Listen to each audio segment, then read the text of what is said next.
Welcome to day 20 of the Gospel according to Child Protection and Safeguarding. How are you doing? Do you know where your children are? Do you know what they're doing this very minute? Today we'll be talking about our children, and our topic is they are watching how we fix it. They are watching how we fix it. Do you have a teachable spirit? And as always, we start with a quote. Correction received today prevents harm tomorrow. Correction received today prevents harm tomorrow. We spoke a lot about accountability yesterday. Accountability is only effective when there's a willingness to receive it. I often say that for you to want change, you must be a willing participant in your journey. So we can push you to the river to drink water. We're not going to force you to drink the water. You have to bend into the water. If you're an animal like a camel, and lap that water into your mouth. I can give you a cup of water, but I'm not going to force it into your mouth. Accountability is effective when you are willing to receive it, because accountability is effective when there's acceptance, there's apology, there's a plan to repair the damage that has been done, there's restoration. And when that happens, the fruit you receive from that is the blessing. Then everybody says, oh, the family looks nice, this is happening. But there was a process. So accountability has its process, right? Or has its processes. Many families are not necessarily destroyed because they make mistakes, right? They are actually damaged because of the refusal to acknowledge the mistakes that they've made. And that's because most times we're trying to dominate some level of authority over the people we're with. So a husband offends his wife. Instead of apologizing because you wield some level of wealth and authority, you call their bluff. Why should I talk to them? Who are they? Who do you think you are? I'm the man of the house. I'm the one giving you roof over your head. I'm the one that pays the children's school fees. I put the clothes on your back. How dare you talk to me? And so families are damaged because of the refusal to accept mistakes. And there's this smelling pride underneath it. It's pride. And under pride, just so you know, is shame. I know you're ashamed of what you've done. But for you to accept the fact that what you have done is wrong, you now want to accept authority and pride. You destroy your marriage. Not only that, you are destroying the lives of your children. A husband who cannot be corrected becomes a very dangerous person to the health of the marriage and to the lives of his children. A wife who refuses wise counsel weakens the foundation of our home. I always say this. It is something I have known since I was a teenager. I think I heard my mother say it or someone in the house say it. If you are a married person or anybody at all, and we can't call someone to put you in check, then if there's nobody that we can call to say, oh, Musa acted this way, Philomena did this, there's nobody, you should run away from that person. Even in your day-to-day relationship, there must be somebody that you are accountable to. There must be somebody that people know that you respect and honor. And don't come with me as saying the only person I respect and honor is God. You lie. God does things with men. He sent Jesus. They were prophets. They are people. So that's a lie. If we can't call your husband's friend or somebody in your husband's life, there's nobody, run. As a woman, same thing, run. If you have a relationship and there's nobody we can call, there's a problem. There's a problem. It is not healthy. And then you want to bring children into this world with that kind of behavior. It is totally wrong. A parent who refuses feedback may unknowingly expose the children to harm all the time. It is the children who are in the line of fire. Right? The safest homes are not the homes where they don't fail or they don't fight or there's no quarrel or squabble. There are homes where the individuals are humble enough to learn, repent, adjust, and then grow.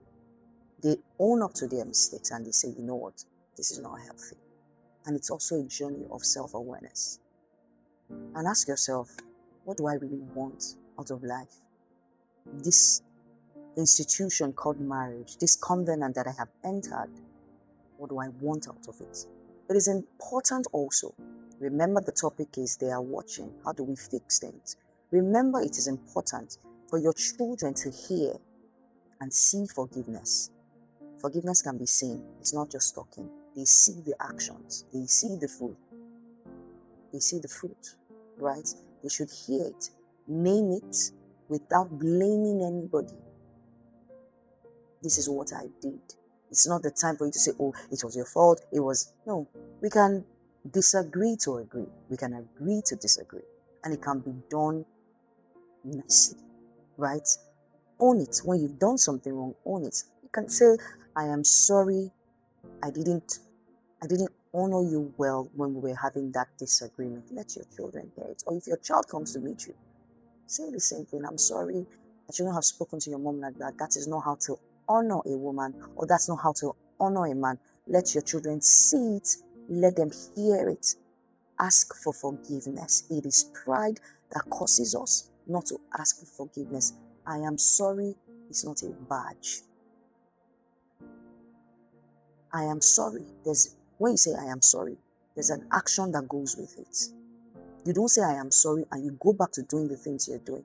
When you say I am sorry, it should come with an action. You should repent. It means you're turning around. You can't keep saying I'm sorry, I'm sorry, I'm sorry. You're doing the same thing. It's madness. It's insanity. You can't do that. You can't just be dishing the word without a reasonable action to back it up. Ask for forgiveness. Ask for a response. Because sometimes, yes, you can't tell somebody I'm sorry, you don't respond. Sit there and ask for a response, right? Affirm each other. Affirm them. Affirm your husband, affirm your wife, because your children are watching, right? Affirm each other's strength. Your husband has his strengths. The wife has her strength. Affirm each other's strengths. Don't say, when they ask you, you did this, you say, but the other day, when you were talking to me like this, didn't you slap me on my back? Didn't you yell at me in front of children? And so today it was my turn. I decided to do it.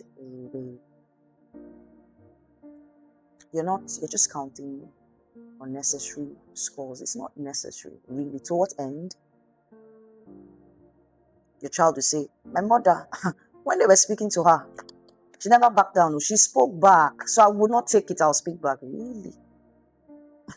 There's an intelligent way to handle conflict.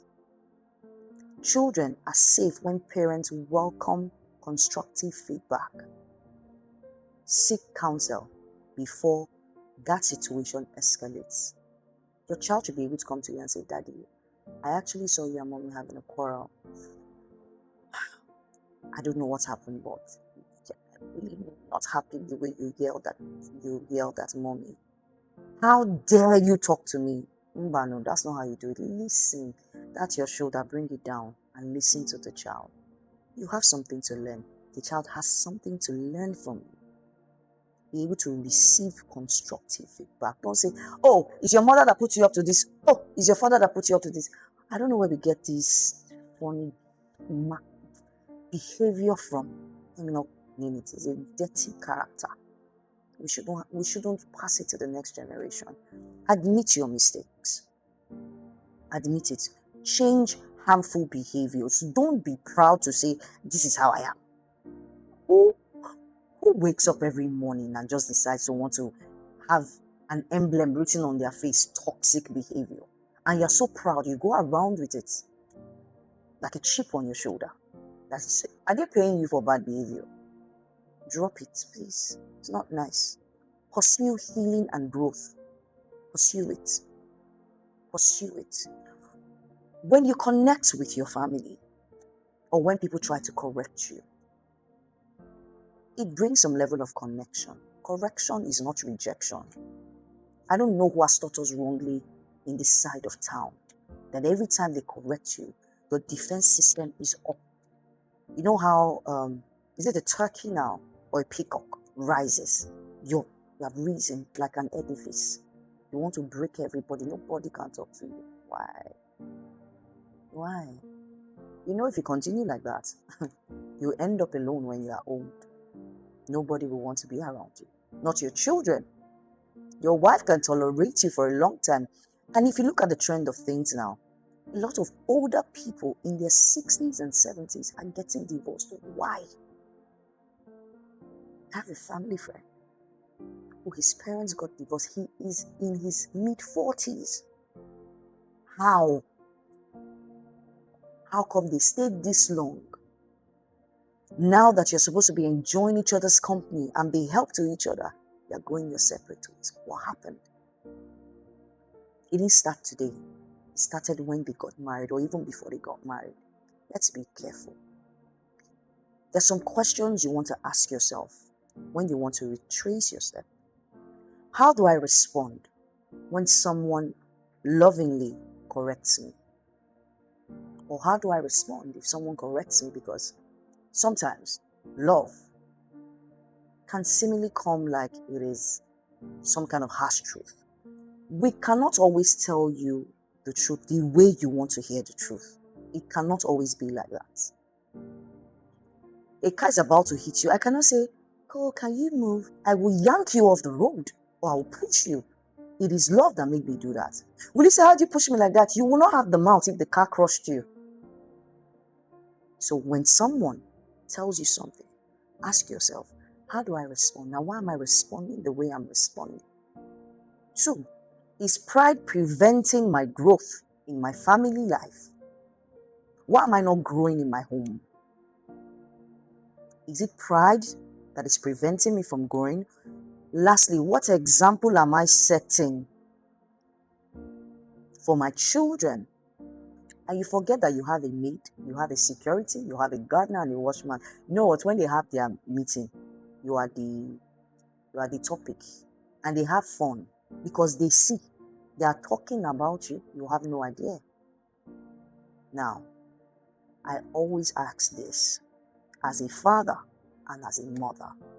As a father, if you have a daughter, the way you act, would you like it when someone treats your daughter that way? If your answer is no, then you have a lot of work to do. If your answer is yes, it means that you are on the right path, hopefully. And as a mother, would you want a woman to treat your son the way you treat your husband? Negatively or positively? Remember, the children are watching. They are watching. On their own, they can decide, I would never. In fact, I had a case of someone who says, I have never wanted to be like my father. But you know the funny thing? He's worse off than his dad, but in a premium way. You know why? You can say it, but if there's no action, there's no intentionality to change it, you'll be worse off. You'll just be an educated version, a more refined version, and the things you do will be worse off than they did. I'll leave you with this charge. Accountability may reveal the problem, but willingness to grow and change creates a solution. For the sake of our children, let us become adults who are willing to learn, change, and grow. Let us receive correction as a gift rather than an attack. A teachable spirit attracts a blessing. Love will cost you something because it is towards the good of another person. It will always cost you something. Let us love genuinely and let our actions speak about the love that we speak about. I'll see you tomorrow for day 21. Goodbye.